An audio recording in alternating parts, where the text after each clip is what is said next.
sa labas ng school, usap tungkol sa future na parang cool. Minsan inaasar nila tayong dalawa, ngumingiti lang ako, sabay iwas ng mata.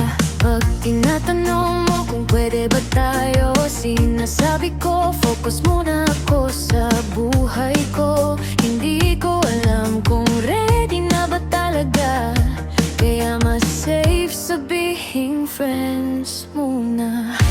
Akala ko okay lang na ganito, ikaw nandiyan lang, steady at totoo. Hindi ko inisip na may hangganan, yung paliligaw mo parang walang katapusan.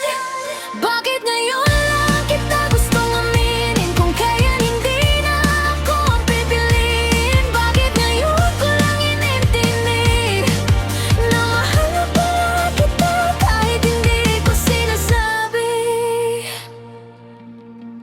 Nakikita kitang hawak ang kamay niya, yung dating sa'kin mo lang kinukwento sa kanya na tawa mo na dati. Ako ang dahilan, ngayon ako na lang yung tahimik sa gilid minsan.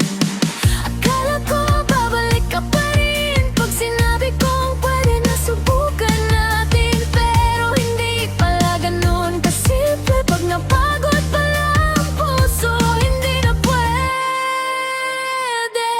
Bakit ngayon lang kita gustong aminin, kung kaya hindi na ako ang pipiliin? Bakit ngayon ko lang inintindi na mahal na pala kita kahit hindi ko sinasabi?